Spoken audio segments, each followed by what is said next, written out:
젊은 세대가 부모 세대의 불안을 지금 그대로 답습하는 게 있어요. 아이들이 밖에서 마음껏 뛰놀면서 거기서 생기는 여러 가지 상황들을 몸소 체험하면서 불안을 찾게 되면 이 불안은 나한테 있어야 되는 불안이고 이 부분은 내가 신경 안 써도 되는 불안이야가 구분이 되거든요. 지금은 약간 과보된 상황에서 아이들이 자라나고 있잖아요. 아이들 입장에서는 체험되지 않은 채 부모님들이 자식에게 염려하는 불안을 그대로 답습하는 게 하나가 있고요. 두 번째 불안에 대한 이유는 완벽주의예요. 이게 대표적인 게 요즘 젊은 층에서 나타나는 이메일 한 편을 보내려고 그래도 업무 이메일을 보내려고 그래도 글을 쓰는 시간보다 이 글이 제대로 된 사람한테 가는 게 맞나를 확인하고 오타 탈자 없나 확인하는 데 시간을 더 보내는 게 약간 이런 부분들이거든요. 각 분야 최고의 전문가분들을 모시고 그분들의 깊은 인사이트를 함께 나눠보는 시간이죠. 신과 대화. 오늘은 걱정 많은 분들을 위한 시간이 좀 될 것 같습니다. 좀 기대가 좀 되는데. 저도 굉장히 기대가 되고 네. 있습니다. 걱정 많이 하세요? 저는 걱정 없는 편이잖아요. 그냥 봐도 걱정 별로 없어요. 진짜 없잖아요. 저는 뭘 해도 걱정이 없잖아요. 제일 걱정이 지금 오늘 이게 재밌게 나올까 요거 하나 좀 걱정이 있습니다. 근데 여튼 오늘은 이광민 선생님 모시고 정신건강의학 아주 이분이 또 대단한 분입니다. 그래서 이분과 함께 우리의 걱정 그거 없애는 방법도 한번 좀 여쭤보도록 하겠습니다. 어서 오십시오. 네, 안녕하세요. 정신과 의사 이광민입니다. 네, 안녕하세요. 네. 자, 3프로TV의 신과 대화에 제가 나온다는 거야. 제가 아직까지도 얼떨결합니다. 아, 그래요? 네. 정신과 의사가 나온 적이 있나요, 근데? 있어요. 예전에 그 주식하는 정신과 의사분이 계신데. 네네. 네, 그래서 박종석. 네, 그분 나오셨었습니다. 네. 저랑 서울대 펠로우 할 때 같이 있었습니다. 아, 그래요? 네. 그래서 그분은 이제 주식 많이 말아 먹었거든요. 그렇죠. 주식하다 멘탈 나간 사람들 치유해 주시는 그 프로그램 만들었어. 상담소. 네. 그러니까 본인의 아픔을 승화한 거죠. 그렇죠. 일단 그렇게 하라는 거예요. 막 주식으로 망했어. 그럼 이거 어떻게 내가 잘 한번 좀 내 판매에 어떤 도움이 될 수 있는 방법으로 할 수 있을까? 이거 생각하면 되잖아. 그래도 그러면 제가 두 번째인 거네요. 신과 대화에. 그렇습니다. 정신과 의사로서는 영광입니다. 알겠습니다. 오늘 다뤄볼 주제가 이제 불안 걱정인데 사실 불안이라는 거는 진짜 모든 사람의 보편적인 것 같아요. 이번에 인사이드 아웃 2 보면은 사춘기가 소녀가 되면서 새롭게 생겨난 그 불안이라는 감성이 몸을 지배하면서 망가지는 그런 스토리가 디즈니에서 할 정도면은 그냥 전 세계 누구나 다 걱정을 하고 있다. 그리고 엄마가 맨날 얘기하잖아요. 야, 걱정도 팔자다. 걱정도 팔자입니까? 이게 걱정이라는 것 자체가 없으면 걱정은 기본적으로 보호 본능이거든요. 그렇겠죠. 우리로 하여금. 인사이드 아웃도 마찬가지지만 이게 그전까지는 부모의 돌봄 안에 있을 때는 아이가 불안이 필요가 없어요. 부모님이 모든 걸 다 막아줄 거기 때문에. 근데 부모의 그 틀을 벗어나서 내가 사회적으로 뛰어들게 되면 그때부터 내가 해야 되니까 그제서야 불안이 나타나는 거거든요. 네. 근데 약간 애니메이션 얘기해 주시니까 저는 그 토이 스토리에 좀 닮으셨다고? 말 타고 다닌 그 누구죠? 그 카우보이. 그 인형이요? 네, 그 주인공. 네, 닮으신 느낌인데. 많이 듣습니다. 요즘은 이재용 회장님 닮았다는 얘기도 듣고요. 있다. 이재용. 피디님 그 사진 좀 붙여주십시오. 걱정이 없네. 그거에 한 100분의 1, 1000분의 1이라도 돈이 있었으면 좋겠습니다. 얼마나 좋아요. 근데 우리가 걱정을 하는 거, 불안한 거, 이거는 보호 어떤 기제라고 이제 말씀을 해주시니까 그걸 하면서 우리의 존재, 우리의 삶을 보호를 하는 거죠, 나름. 그 걱정을 하면서 필요한 거고. 기본적으로 불안이 없는 사람은 두 방향으로 가요. 하나는 막무가내. 주변에 있는 사람 신경 아예 안 쓰는 거예요. 개차반이에요. 정프로님. 이 질문하신 얘기에 대한 답변을 해주시는 거죠? 불안이 없으시군요. 저는 거의 없어요. 그 반면 다른 방향은 그냥 안빅낙도예요. 그냥 사회적으로 욕심이 없어요. 주변 사람들한테 굳이 갈등을 일으킬 필요도 없는 거예요. 본인이 욕심이 없으니까요. 그런 경우에 이제 걱정, 불안 덜 할 수 있으나 대체로는 거의 모든 사람들이 늘 불안하고. 기본적으로 내가 가지고 있는 삶의 목표치가 있는 사람은 불안할 수밖에 없죠. 왜냐하면 이거를 이룰 수 있을까에 대한 염려가 있을 수밖에 없으니까요. 그리고 그걸 성취하면 일정 부분 불안이 좀 줄어요. 근데 또 다른 목표가 또 생기죠. 그럼 또 다른 불안이 또 생겨요. 그걸 계속 반복하는 게 저는 치열하게 사는 사람들의 어떤 어쩔 수 없는 원죄 같은 개념이라고 생각을 해요. 약간 시시프스처럼. 네, 맞습니다. 끊임없이 뭐 하나 돌 올려놓으면 또 다른 돌 내려오고 그런 거죠, 뭐 인생이. 오늘 표현이 굉장히 품격 있으신데요. 네, 고급스러우신데요? 아 그래요? 네. 아, 요 정도로 충분히 나 고급스러워지는 거예요? 근데 말씀 들어보니까 네. 사실 뭐 이렇게 감정이라는 거는 사실 뭐 여러 사람 안에 여러 가지 감정이 있는 거고 어떤 감정이든 극단적으로 가면 좀 문제가 있는 거잖아요. 근데 우리가 이제 걱정이 많은 사람들에 대한 얘기를 지금 하고 있는데 걱정이 없는 사람은 어떤 사람이냐고 얘기해줬을 때 원장님이 지금 말씀해주신 거 한쪽은 주변 사람들 신경 안 하는 거의 사이코패스 얘기하는 거고 그냥 막 뭐 네가 불편하든지 말든지 뭐 내 맘대로야.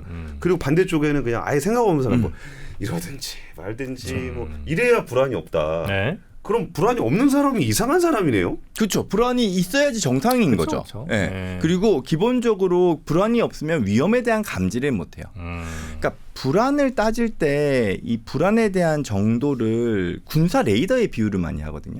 네. 지금 무슨 얘기냐 하면 네.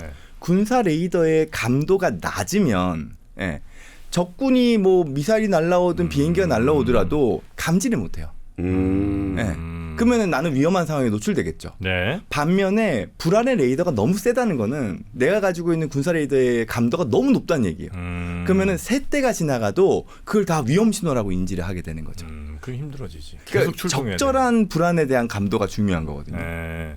약간 저희 이제 개인적인 생각은 불안할 필요가 없는 거를 너무 많이 하는 것 같다는 생각을 저는 하거든요. 왜냐하면 이제 현대인들은 저도, 네. 그죠? 네.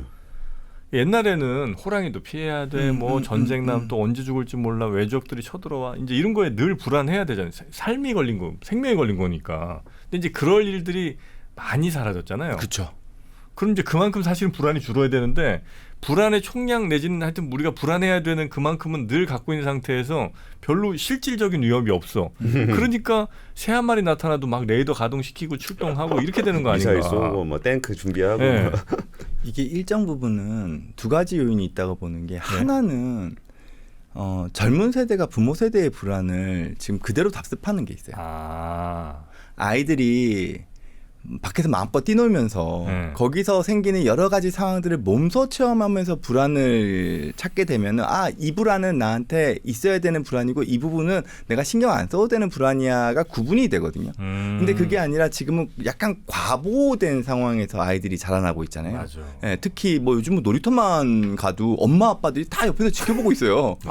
예, 애들이 TV를 볼 때도 엄마 아빠가 다 뭐 TV 보는 것부터 맞네. 스마트폰, SNS 다 감시하잖아요. 네. 예. 그러니까 아이들 입장에서는 체험되지 않은 채 부모님들이 자식에게 염려하는 불안을 그대로 답습하는 게 하나가 있고요. 예. 근데 그건 진짜 저도 굉장히 공감입니다. 우리 권 팀장님도 어렸을 때 애들끼리 막 어디죠, 막 산이고 어디고 막 들로 뛰어다녔을 거 아니에요. 요즘은 진짜 그런 모습을 볼 수가 없어. 예, 그러니까 애들이 새로운 어떤 환경에 스스로 가보지도 못하고 늘 부모가 다 보호해주고 하니까 맞습니다. 이건 진짜 좀 애를 20살이 돼도 계속 애로 키운다. 이건 좀 늘 제가 제기했던 문제거든요. 이게 부모 세대가 아이들의 불안을 강화시킨 케이스고요. 두 번째 불안에 대한 이유는 완벽주의예요. 완벽주의. 네. 제가 최근에 예전 정말 옛날 TV 방송을 봤었거든요. 근데 아나운서 분의 말투에 실수가 많아요. 제가 깜짝 놀랐어요. 지금의 유튜브보다 못해요. 저희 방송보다 못해요. 진짜요? 네. 근데 지금 무슨 얘기냐면은 우리가 가지고 있는 일에 대한 기대치가 엄청 높아져 있는 거예요. 말 한마디를 할 때든 일을 할 때든 실수에 대한 거 용납을 못해요. 그게 지금 청년층도 마찬가지고 아마 중장년층도 그럴지도 몰라요. 저도 일정 부분에 완벽주의가 지금 있거든요. 완벽주의가 있는 상황에서는 크게 중요하지 않은 부분도 내 기준에서 완벽하게 맞추고 싶은 거예요.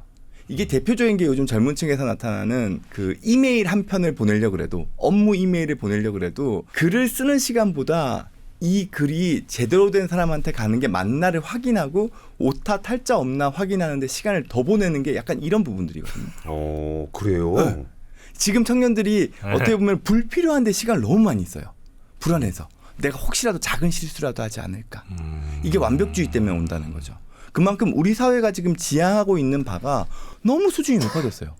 그러니까 사내 아나운서도 거의 방송 아나운서 수준으로 방송을 하잖아요. 작은 실수도 이게 용납을 잘 못하는 거는 약간 저는 이 디지털도 문제가 좀 있는 것 같아요. 그러니까 이게 아날로그는 사실 했다가 결국은 다 없어지잖아요. 그렇죠. 디지털은 한 번 메일 잘못 보내면 이걸 내가 어떻게 되돌릴 수가 없어. 나이가 좀 있으신 분들은 전화가 편해요. 그렇죠. 네. 왜냐하면 즉흥적으로 뭘 할 수 있고 굳이 기록도 안 나고 물론 요즘 전화가 녹음이 되긴 합니다만 거기서 그냥 즉흥적으로 뭔가를 할 수 있는데 젊은 사람들 같은 경우에 전화로 일 처리를 하는 것보다 문자나 이메일이나 카톡이 편하거든요. 근데 저도 약간 문자 좋아해요. 저도요. 저도 콜포비아가 있어가지고. 저도 이게 있으세요? 왜 있지? 저는 그래서 문제 어릴 있는 거 때부터 네, 어릴 때부터 선배님이나 교수님들이 문자로 뭔가 말씀을 드리면은 되게 예의 없다고 혼내는 게 약간 왜 약간 그런 느낌이 있었거든요. 맞아. 야, 네. 너는 어떻게 문자를 띡 보내? 띡 보낸 거 문자를 아니야? 띡 보내는 거야. 근데 그렇지 않아요. 완전 장문의 문자를 보내거든요. 정중하게. 혹시 교수님께서 지금 바쁜 일이신 중일까봐 전화를 못 드리고 문자를 드립니다를 시작해요. 네. 주말에 쉬시는데 죄송합니다. 뭐 이렇게 시작하죠. 다 우리 굉장히 예의 있거든요. 그렇죠. 그게 훨씬 예의 있는 거라고 생각하는데 막상 또 어른들은 또 그렇게 안 받아들이시더라고요. 저희 데스크들한테 엄청 혼났어요. 취재하다가 뭐 보고 이렇게 올렸는데 문자 보내면은 야 문자 띡 하나 보내면 땡이냐? 네가 보내면 내가 확인해야 되냐? 전화 한 통하는 거 그렇게 어려웠냐? 뭐 이런 얘기가 굉장히 익숙했었고 이게 그 있잖아요. 이렇게 띡 보내는 건 짧게 보내는 건 띡이잖아요. 이렇게 정중하게 길게 보내잖아요. 야 이거 쓸 시간에 전화하겠다. 맞아요. 와, 나는 근데 진짜 문자가 더 예의 있다고 생각하는 건 전화는 되게 어찌 보면 일방적인 거잖아요. 그쵸. 그 사람이 어떤 상황인지도 모르고 일단 전화벨을 울리는 거 아니에요. 예. 그러니 문자를 통해서 정 얘기할 게 있으면 문자 하다가 다시 전화할 수도 있는 거고. 그쵸. 일단 문자를 보내서 그 사람이 편한 시간에 내 문자를 확인할 수 있도록 이 좋은 시스템이 있는데. 그리고 전화를 하려고 할 때도 혹시 전화가 괜찮으십니까라고 문자를 보내고 이제 전화를 기다리죠. 그래 참 우린 예의 바른 사람들이. 이게 지금 질문이 좀 잘 못 가고 있는데 질문지에는 전화 포비아로 이제 모르는 사람 읽어드릴게요. 질문지를 요즘 전화를 못 거는 전화 포비아라거나 모르는 상대방에게 말을 걸기 두려워하는 사람들이 있는데 나아질 방법이 있나요? 이게 질문이거든요. 근데 보니까 이렇게 전화 포비아가 아니라 이렇게 잘 안 하는 것이 바람직한 것이다. 라는 얘기를 두 분이 다 해주셨어. 근데 왜냐하면 이게 대체할 수 있는 방법이 있기 때문에 그래요. 예전에는 어찌됐건 간에 전보를 통하든 전화가 없던 시절에는 되게 불편한 방법들로 의사소통을 하다가 전화라는 기술이 생기면서 엄청 편해져 버렸잖아요. 전화가 어떻게 보면 기본적으로 일이나 사람들 간의 대화에서 주된 소통 수단이 됐었는데 지금은 전화보다 텍스트가 훨씬 더 편할 때도 있는 거죠. 경우에 따라서 이모티콘 하나 딱 보내면 나의 감정이 그대로 전달되기도 하잖아요. 네. 그런 것처럼 그 시대에 따라 가지고 내가 편하게 사용할 수 있는 효율적으로 사용할 수 있는 소통 수단이 있는데 꼭 전화만 고집할 필요는 저는 없다고 생각은 해요. 다만 이제 저는 콜포비아 비슷한 걸로는 약간 있을 수 있다고 생각하는 거는 요즘에 많은 분들이 주문도 못 해요. 저도 그랬습니다. 짜장면 배달. 그것도 못하지만 가게 가서도 그냥 이 옆에 이렇게 주문이 있는 거 있잖아요. 그거 되게 좋아하고 부르는 거에 대해서 저 혹시 뭐 저기요 사장님 뭐 이거 자체를 잘 못하고 그냥 그리고 메뉴판 보고서 자기가 마음에 드는 메뉴 없으면 나가야 되는데 못 나가. 자기 얘기를 잘 누군가에게 못하고 이건 이제 못하는 거는 뭐 가게야 아니겠습니다만 대체로 좀 거절에 대한 두려움 같은 거. 이런 게 좀 기본적으로 좀 많이 있는 것 같은데. 거절 당하는. 사회공포증 같은 경우가 대표적인 경우고 실제로 제 환자분들 중에서도 스타벅스나 맥도날드를 가서 내가 말로 주문을 하려고 할 때 혹여나 상대방이 내가 주문한 걸 못 알아먹을까봐 걱정을 하면서 주문을 못 해요. 있어.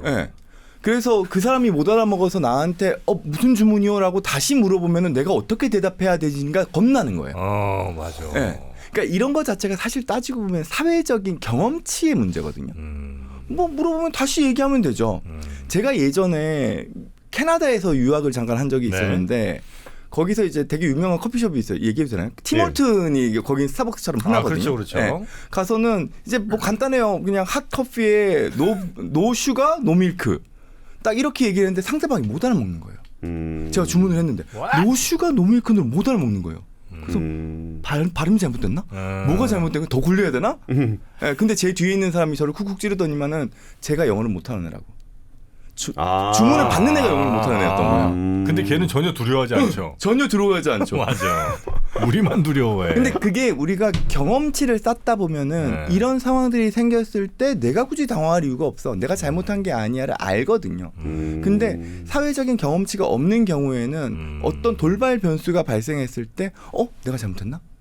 이러면서 당황해버리면은 그 불안 때문에 내가 다시금 그런 것들을 하기가 겁나지는 거죠. 그게 회피로 넘어가는 거예요. 그러니까 그것도 저는 육아 아까랑 약간 연관이 있는데 우리 어릴 때는 맨날 심부름했잖아요. 맞아요. 슈퍼 담배 뭐 술 다 사왔잖아요. 그러니까 아줌마한테 가서 뭐 주세요, 뭐 주세요, 뭐 이거 얼마예요, 거스름 돈 얼마, 이건 이제 다 많이 학습을 했잖아. 근데 이제 요즘 어린 친구들은 그것도 할 틈도 없더만요. 불안이라는 걸 줄이기 위해서 중요한 거는 결국에는 사회적 맷집이라고 생각은. 근데 지금 이게 불안에 대한 부분들의 얘기가 조금 이제 왔다 갔다 하고 있는 것 같은데 원래 범위가 있는 거니까요. 네. 그러니까 불안이라는 거는 이제 어떤 사회적 보호 기제로서 굉장히 좀 필요한 부분들이 있다. 그게 없는 것이 오히려 좀 더 위험할 수 있다는 얘기를 좀 해주셨고, 그다음에 이제 불안에 대해서 걱정하는 사람들은 우리 같이 불안하지 않은 사람들이 아니에요. 불안해하는 사람들이 불안에 대해서 걱정을 한다는 거죠. 네. 그러니까 불안을 하는 사람들 입장에서 좀 생각을 해보면 원장님, 내가 불안한데 어떡하라는 겁니까? 그럼 어떤 식의 얘기들을 많이 해요? 불안한 사람들은? 저한테 오는 불안이 정말, 그러니까 나이대에 따라서 좀 달라요. 나이대에 따라서 좀 다른데 나이가 많으신 분들 중에서 불안이 되게 높으신 분들은 내가 과거의 트라우마 때문에 그러신 경우들이 많아요. 큰 트라우마. 뭐 사기를 당하셨다거나 큰 교통사고를 당했다거나 주변에 있는 분이 갑자기 뭐 돌연사를 하셨거나 이런 트라우마가 있게 되면 내가 경험치상 뭔가 이런 위험한 상황들이 또 발생하면 어떡하지 때문에 불안하신 경우들이 있어요. 근데 청년들은 좀 달라요. 청년층에서는 불안한 친구들은 대부분 기대치가 높아요. 기대치가 높고 그게 뭐 학교에서의 성적이 됐건 친구들과의 관계가 됐던 직업적인 영역에서의 어떤 성취가 됐던 거기에 대한 기대치가 높기 때문에 그 기대치를 내가 성취 못하면 그 수준까지 도달하지 못하면 어떡하나에 대한 불안이 다른 모든 걸로 확산되는 경향성들이 있거든요. 그러니까 대표적인 게 대학생 친구 중에서 불안 높은 친구들은 과제를 다 해놨어요. 근데 이 과제를 제출한 다음에 교수님한테 지적을 받을까 봐 겁이 나서 제출을 안 해요. 과제 다 해놨는데. 아니 안 하면 그럼 과제를 하지 말든가. 안 하면 빵점이잖아. 네, 그러면 애초부터 안 하면 되는데 이거를 혹시 다른 친구들보다 내가 조금 이 과제물의 어떤 그 결과물이 떨어지면 어떡하지? 그것 때문에 내가 교수님한테 낮은 평가를 받으면 어떡하지? 이것 때문에 염려하는 거예요. 그 정도면은 진짜 병에 가까울 정도인 것 같은데. 그렇죠. 그러면 그거를 불안하다는 거를 치료를 합니까? 기본적으로 만약에 정말 심각한 불안이어서, 그러니까 기본적으로 병이라는 건 이래요. 정신과에서의 모든 병은 아무리 증상이 심하다 하더라도 그게 아무리 이상한 증상들이라 하더라도 나의 일상생활이나 대인관계나 직업에 영향이 없으면 저희가 병이라고 안 해요. 심지어 환청이나 망상이 있어도 내가 일상생활, 대인관계, 직업에 문제가 없으면 그건 병이라고 안 합니다. 경우에 따라서 뭐 소위 말해서 이 무당이나 이 전보시는 쪽들 중에서는 약간 그런 접신하시는 분들이 있으시거든요. 근데 그건 직업적으로 필요한 영역이라고 생각을 하니까 그 증상이 있어도 병이라고 얘기 안 해요. 근데 나의 일상생활의 불안이 방해물로 작용하면서 내가 무언가를 하는 걸 끊임없이 못하게 하고 나로 하여금 해야 되는 일들을 회피하게끔 만들어서 나의 어떤 사회적인 성장을 방해한다면 그때부터 이거는 병이라고 보는 게 맞죠. 이게 결국 뭐냐면은 불안을 낮추기 위해서 나의 사회적인 경험치라는 게 필요하고 그 사회적 경험치로 나의 사회적 맷집이 커지는 거거든요. 그걸 하려고 그러면 내가 어찌됐건 사회적인 환경에 끊임없이 부딪혀야 돼요. 근데 불안의 최대의 그 악영향은 우리 삶에서의 불안의 악영향은 우리로 하여금 뒤로 빠진 상태에서 머리 안으로만 불안에 대한 시나리오를 끊임없이 그리게끔 만들어요. 그럼 우리는 그 시나리오상 나오는 극단적인 안 좋은 상황들이 염려가 돼서 나는 더 앞으로 못 나가는 거거든요. 그럼 행동을 또 못하고 행동을 못하니까 경험이 또 안 쌓이고 안 쌓이니까 또 더 불안해하고. 그래서 맨 처음에는 내가 사회적으로 이만큼 처져 있어서 어느 정도의 기대치를 못 맞추는 상황에서 내가 뒤로 빠져 있는 상태에서 시간이 길어지면 이 격차는 점점 벌어지거든요. 그러면 나는 기대치를 낮춰야 되는데 이 친구들이 기대치를 낮추진 않아요. 그러면 나는 그 다음부터는 어차피 못 돌아가라고 스스로를 단념해 버리는 거예요. 그리고 그게 일정 부분 그 은둔형 외톨이, 그렇죠, 그렇죠. 히키코모리 양상으로 나가버리면 나는 이 환경 밖에서 무언가를 하는 것 자체가 어차피 시도해봤자 안 돼라고 포기한 상태로 지속돼 버리는 거죠. 근데 요새 또 이제 그런 얘기할 때 많이 나오는 표현이 이제 자존감이라는 표현이, 옛날에는 자존감이라는 표현을 잘 안 썼었잖아요. 뭐 자존심 정도는 썼었는데 이게 뭐 말씀하신 얘기를 들어보면은 내가 자존감이 낮아. 그래가지고 뭘 이렇게 좀 적절히 뭘 못해. 적극적으로 뭘 못하니까 경험치가 낮아. 그러니까 마음이 불안해져. 마음이 불안해지니까 자존감이 낮아져. 이 자존감도 이게 불안이랑 관련이 있는 거예요? 자존감을 많이들 오해하시는 게 이거거든요. 엄마들이 아이들의 자존감 얘기할 때 맨날 이야기하는 게 학교 선생님한테 가가지고 우리 애가 뭐 옆에 있는 친구 때문에 자존감이 꺾여서 어떻게 하실 거예요, 선생님? 막 이런 얘기를 해요. 네. 근데 자존감은 어릴 때 없어요. 자존감은 아까 전에 말씀드렸던 경험치의 레벨업이에요. 내가 사회적으로 부딪혀 나가면서 내가 나를 존중해낼 수 있을 만큼의 성취도를 한층 쌓아 올려 나갔을 때 그게 자존감이 되는 거예요. 네. 그렇죠. 그리고 그걸 하기 위해서는 나는 뒤로 빠지지 말고 끊임없이 부딪혀 나가야 돼요. 그게 내가 자존감을 만드는 과정이고 쌓아 나가는, 높이는 과정이거든요. 물론 중간에 좌절도 있죠. 상처도 있을 수 있죠. 실패도 있을 수 있어요. 그럼 다소 자존감은 꺾이겠죠.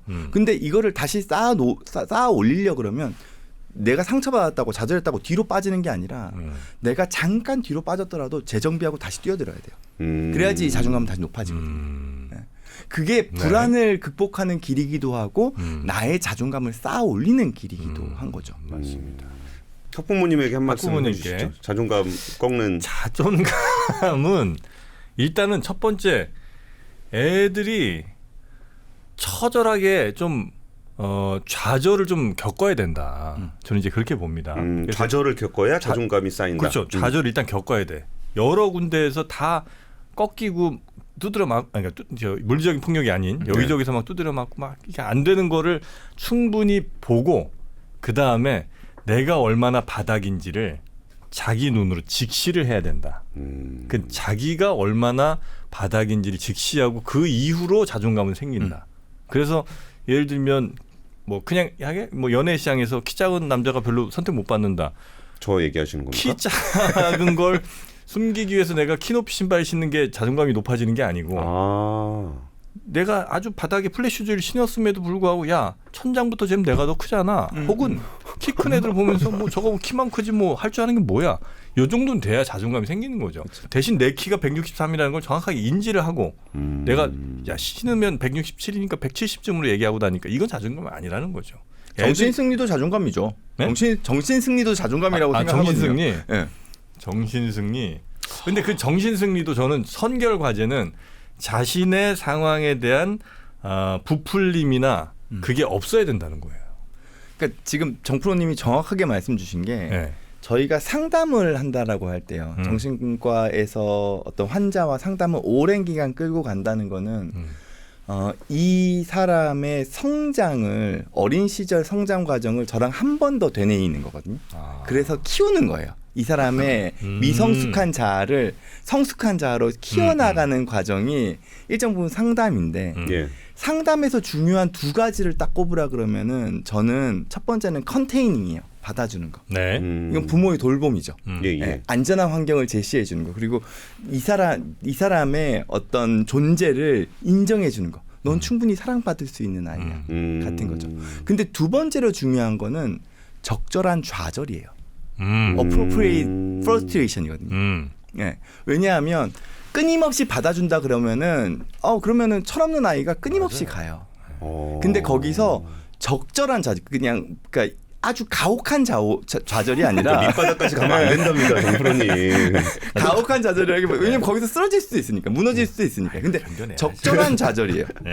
적절한 좌절을 끊임없이 경험할 수 있게 하되 그러면서 필요할 때는 컨테이닝 하는 거예요. 근데 그 정도면은 거의 가스라이팅 아닙니까? 아 무슨 가스라이팅이야. 이거를 네. 계속 가져가면서 네. 내가 나의 이득을 위해서 이 사람을 착취하는 순간 가스라이팅은 돼요. 그렇겠죠. 네네. 대부분의 부모가 자녀를 양육할 때는 가스라이팅이 들어가요. 학교 선생님이 학생들을 지도할 때도 가스라이팅이 들어가죠. 근데 그 가스라이팅에는 어찌됐건 부모나 선생님이 자녀나 학생에게 착취하려는 의도가 없기 때문에 우리가 가스라이팅이라고 하잖아요. 네네네. 그렇죠, 그렇죠. 네. 그래서 이제 뭐 부모님들이 막 애 어디서 혼나는 거 되게 싫어하고 뭐 다른 사람들이 애한테 뭐라고 하는 거 되게 막 저 불쾌하고 그러잖아요. 네, 네. 그러지 말자는 겁니다. 저는. 근데 방금 말씀하셨던 그런 부분들이 네. 적절한 좌절이에요. 아이한테 필요해요. 맞아요. 좀 이제 어른 얘기를 한번 보자면 제가 네. 그 뭐 오시기 전에 그 원장님 그 유튜브 채널을 보니까 외도에 대한 얘기를 해주셨더라고요. 외도? 근데 네. 외도를 보면서 그 내용하고 직접 관련은 없는데 내 마음의 불안감을 누군가로부터 해소하면서 외도가 생기는 건지 아니면 외도를 하면은 내가 들킬 수 있다는 불안감 때문에 안 하게 되는지 외도와 불안은 어떤 관련이 있나요? 저는 외도에서 가지고 있는 부분은 그 위험함에 대한 인식이 약해졌기 때문이라고 생각해요. 불안함이 없는 사람이 외도를 한다. 오히려 불안함이 그러니까 본인의 불안 때문에 누군가가 필요했겠지만 예. 그게 외도라는 위험한 상황까지 넘어가 버리는 거는 내가 어느 순간 그 불안에 대한 전원을 그 레이더를 꺼버렸기 때문인 거죠. 네. 외도를 하는 사람들이 엄청 불안한 사람들이 많아요. 네. 안에 결핍이 있는 거죠. 그거를 그 누군가의 사랑으로 채워 넣으려고 이제 외도라는 과정으로 넘어가는 거잖아요. 근데 거기서도 만약에 내가 정말 불안하다면 이 선은 넘어가면 안 돼. 라는 게 있어야 돼요. 근데 불안한 사람들의 특징 중에 하나는 그 불안이 엄청 커졌을 때 자포자기하는 사람들이 있어요. 네. 몰라. 대대로 돼. 어떻게 되겠지. 네. 일단 저지르고 보는 거예요. 수습 안 되는 거. 그러니까 즉 이거는 위험에 대한 센싱이 꺼졌거나, 혹은 스스로의 자제력이 무너졌거나죠. 저는 이제 거의 모든 수컷들이 사실은 잠재적 외도 대상자라고 좀 보고 있습니다. 외도 준비자. 네. 왜냐하면 이제 외도란 표현도 뭐 적절치는 않지만 여튼 그 다양한 사람들에 대한 어마어마한 노력을 기울이지 않은 수컷들은 이미 다 죽었거든요. 그 살아남은 애들만 계속해서 지금 저 씨를 뿌리고 살았을 거 아닙니까? 네, 진화론적으로 그렇죠. 네, 그래서 그 DNA를 우리가 갖고 있는 게 맞다면 그러면 우리는 엄청나게 많은 이성들을 만나기 위한 그 욕심이 결코 사라진 사람들이 아니다. 일단 그게 첫 번째 전제 조건. 그 다음에 이 외도를 그럼 결정하느냐 마느냐에 있어서는 누구도 외도를 못하는 사람은 있지만 안 하는 사람은 없다. 이렇게 저는 봅니다. 가능성에 있어서. 예를 들면 마음에 있어서 정말 뭐 저 어떤 누구라도 예를 들어 뭐 정말 인기 있는 뭐 여성 연예인 아주 예쁜 이상형의 이런 사람들과 절대 이 사실이 알려지지 않는다는 확실한 보장만 있다면 누구도 외도한다. 그러면 어떻게 왜 안 하는 사람들은 뭐냐? 이게 이제 나중에 뭔가가 됐을 때 드러났을 때 자기에게 올 어마어마한 이 위험들이 많을 거 아니에요. 그러니까 그거를 두려워서 못하거나 경제적인 이유로 못하거나 등등의 못하는 사람들은 좀 있을 수 있으나 안 하는 사람은 없다. 그러니까 불안에 대한 데미지에 대해서 걱정을 하는 사람은 외도를 좀 덜하게 되는 거고 못하는 거죠. 근데 불안이 아예 없다거나 아니면 불안하지 않을 상황을 만들어 준다면 누구나 외도는 한다. 외도에 있어가지고 과거에는 그 유전자적으로 진화론적으로 남자는 유전자를 끊임없이 뿌려야 되는 그 본성을 가지고 있어서 끊임없이 여성을 갈구하고 여성은 자식을 보호해야 된다는 자식을 돌봐야 된다는 본능이 있어서 상대적으로 외도에 대한 에너지가 그렇게 강하지 않다라는 식으로 얘기를 했었잖아요. 근데 요즘 제가 진료 환경에서 느끼는 건 이게 약간 정신과 진료도 옛날에 점집처럼 사회적인 현상들에서 가장 전선에 있거든요. 그래서 요즘 제가 이렇게 상황들을 보면 남성의 외도만큼은 아니더라도 예전에 비해서 여성의 외도가 생각보다 많아졌어요. 뭐 당연히 저는 그럴 거라고 봅니다. 정말 많아요. 그리고 그거에 대한 어떤 시작점이 남성의 유혹에 넘어간 여성이기보다는 여성이 먼저 시작하는 경우도 많아진 것 같아요. 네.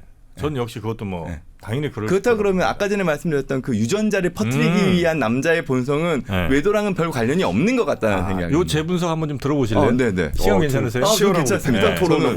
그리고 오늘 어차피 대본대로 안 할 것 같아서요. 자, 그냥 저쪽으로 앉으시고 제가 진행을 할게요. 아까 정프로님이 재미없을까봐 걱정하신다는 거에서 그러면 대본대로 안 해야 되겠다 생각을 했거든요, 제가. 여성분들의 그 외도가 늘어난 데는 저는 특히 이제 현대에 들어서 많이 늘어나는데 물론 이제 과거에 여성에 대한 외도가 더 가혹한 사회적 처벌이 있었죠. 그러니까 그게 이제 좀 덜해지다 보니까 늘어나는 측면 하나가 당연히 있는 거고 또 하나는 여성들이 원하는 남자의 기준이 대체로 좀 많이 올라갔다. 왜냐하면 SNS 뭐든 하여튼 보면 멋진 남자 얼마나 많아요. 그러니까 예전에는 그냥 최소한의 기준 정도를 통과한 한 전체 남자들의 한 40-50% 정도가 그냥 여성들이 보기에 뭐 나쁘지 않아 이 정도 받아들였다면 이제는 상위 한 1-20% 되는 사람들에게 여성들의 관심이 굉장히 집중된 거예요. 그런데 남성 1-20%는 뭐 예를 들면 뭐 키도 커 경제적 능력도 있어 또 뭐 잘생겨서 등등이 있겠죠. 이 사람들은 굉장히 한정적이란 말이에요. 그렇죠. 이 사람들을 만나려면 어쨌든 외도 말고는 방법이 별로 없는 경우가 많아. 그러니까 여성 외도가 많이 늘어난 것이다. 저는 그렇게 분석하고 있습니다. 근데 방금 말씀하신 게 저는 뭐랑 연결되냐 하면은 그 결혼을 안 하려고 하는 추세랑 거의 유사하다고 봐요. 맞아요. 저는 그거 저 진짜 많이 생각을 했거든요. 그러니까 지금 우리나라 같은 경우에 특히나 여성의 교육 수준이 그 어떤 나라보다 높아요. 그렇죠, 그렇죠. 네, 그리고 여성의 교육의 성취 역시도 남자보다 나아요. 그러니까 제가 의과대학을 지금 더 심할 거예요 아마. 제가 의과대학을 다녔을 때가 지금 거의 한 20년 전이거든요. 그때도 남자 여자 비율이 그때 거의 반반이었는데요. 저희 학생 수가 10등 안에 1등 성적상 10등 안에 남자가 한 2명 정도밖에 없었어요. 맞아요. 여성의 성취율이 높은 거예요. 그러다 보니까 여성의 부모님들 입장에서 과거에는 이제 시집을 보낸다고 할 때 어느 정도 그냥 뭐 괜찮은 남자고 하면 당연히 보냈어요. 그렇죠, 근데 그렇죠. 이제는 내가 귀하게 키운 딸이 그리고 이 여성분 역시도 내가 사회적인 성취도상 전혀 꿀릴 게 없는데 내가 왜 굳이 믿지는 결혼을 해야 되나. 나를 충분히 존중해주고 싶은 사람을 만나고 싶어지는 거죠. 근데 그런 사람이 생각보다 많지가 않은 거예요. 그렇죠. 네, 아까 말씀드렸듯이 하셨지만 괜찮은 남자의 퍼센티지는 한정적이기 때문에 이 비율이 비슷해져 버리면 이 사람들끼리 매칭 딱딱딱딱 되기가 쉽지가 않거든요. 그래서 저는 생각이 비슷하시네. 근데 그런 상황이 오히려 저 생각해 보면은 그렇게 생각한다라고 생각하기 때문에 그렇게 생각하면은 쟤는 분명히 상위 10% 되는 사람을 좋아할 거야. 그러면 나는 뭐 좀 상위 10%는 좀 안 되는 것 같아. 그러면 나는 이제 불안하니까 제안도 못 해보고 그렇게 거절 당할까봐 뭐 좀 불안해하고 그럼 또 혼자 움츠러 들어가고 여자 경험도 없고 여자 경험이 많잖아. 없어지니까 또 불안해지고 그러면 이런 악순환들이 좀 이어지고 있는 상황들이 뭐 저출산으로 이어지고 결혼하라고 뭐 이렇게도 연결될 수 있다는 거잖아요. 그러니까 여기는 뭐 어떻게 이 상황 자체는 어떻게 방법이 없다니까. 그러니까 방법이 없다는 거예요. 문화적으로 일본하고도 비슷한 거예요. 일본에서 보면 어느 순간 여성은 되게 뛰어난 모습들을 많이 가지는데 사회적으로 남성 중에서는 약간 소위 말해서 덕후라 그러죠. 뭔가 이렇게 조금 애매한 캐릭터들이 하나의 문화현상처럼 생기거든요. 근데 지금 우리나라도 동일하게 나타나죠. 맞아. 그러다 보니까 이게 매칭이 잘 안 되는 경향은 있는데 다만 저는 사회 경제적으로 이 저출생과 관련된 부분이 얼마만큼 영향을 줄까에 있어가지고 조금 생각이 다른 게요. 그만큼의 능력 있는 여성 그 경제층이 생겨난 거잖아요. 사회 활동을 할 수 있는 여성들이 그만큼 더 많이 늘어난 거기 때문에 단기적으로는 오히려 생산성은 높아질 수 있지 않나라는 생각도 해요. 사회 생산성은 잠깐 높아질 수 있는데 아마 쭉 지속 가능하진 않을 것 같다. 아이고 저랑 생각이 거의 같습니다. 근데 그러면은 꼭 우리가 꼭 그렇게 무조건 엘리트 여성만 만나야 되고 엘리트 남성만 만나야 되고 하는 게 아니고 사실 대부분의 사람들은 그냥 평범하게 살고 있는 거잖아요. 이게 옛날하고 또 다른 게요. 요즘 젊은이들이 몰라 연애 쪽은 몰라. 단체 미팅을 안 해요. 소개팅도 안 해요. 그렇지. 왜냐하면 내가 원하는 남성이 안 나올 것 같은 거예요. 거기서 뭔가 비교하는 것도 싫은 거예요. 그러니까 요즘 젊은이들이 어떻게 사람을 만나느냐 하면은 데이팅 앱으로 만나요. 이게 편해요. 왜냐하면 내가 생각하는 조건들을 딱딱딱딱 걸어놓는 거예요. 그러면은 이 데이팅 앱에서 내가 생각하는 조건에 맞는 사람들만 나한테 매칭을 시켜줘요. 네.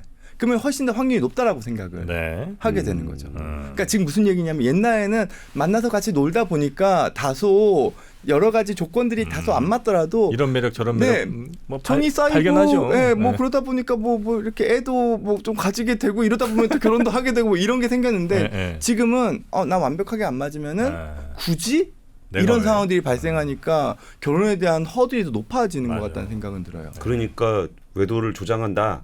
응? 아니 그러니까 그래서 이제 예. 외도 숫자가 늘어난 데는 뭐 그런 영향도 있을 것 같다는 얘기인데 여튼 그래서 남녀가 만나는 일이 매우 힘들어졌고 소수의 남성들에게 그게 굉장히 집중되고 있고 그게 이제 좀 안타까운 일이라는 겁니다. 왜냐하면 이제 여성들이 그래서 눈 높아진 게 나쁘다는 게 전혀 아니고 아니 내가 이 정도 했고 내가 이 정도 예쁜데 내가 쟤를 권순우를 왜 만나야 돼 이렇게 이제 나오는 거지. 그분들이 생각한 어떤 뭐 기준 자신의 기준들이 과거보다 현저히 많이 올라갔다. 거기에는 뭐 여러 영향도 있겠으나 하여튼 이 디지털 문화 특히 이제 SNS 문화 같은 데서 워낙 잘낸 애들을 많이 내가 친구처럼 보잖아요. 그러니까 예전에는 연예인이 설령 있었어도 그냥 TV에서 어쩌다 보고 이제 많은 건데 예. 이제는 SNS 보다 보면 마치 나랑 맨날 문자한 애 같은 애들이 그렇게 이쁜 애들 잘생긴 애들이 많잖아. 그게 점점 이게 높아지는 거죠. 네. 제가 여기서 약간 의사진행 발언으로서 의사진행 발언하실래요? 네, 네. 네. 왠지 두 분 그냥 얘기하다 보면 끝이 없을 것 같아서 그러니까 이거는 현상적인 부분에 대한 해석은 정프로님 말씀과 원장님 말씀이 어떤 얘기인지 좀 알겠어요. 네. 근데 여기에 대한 솔루션을 얘기하기는 좀 어렵잖아요. 이게 사회적 현상이니까. 외도에 있어서요. 아니요. 지금 요 상황에 대한 저출생이나 뭐 이런 거 말씀하시는 젊은 층들의 뭐 불안 커진 거 혹은 뭐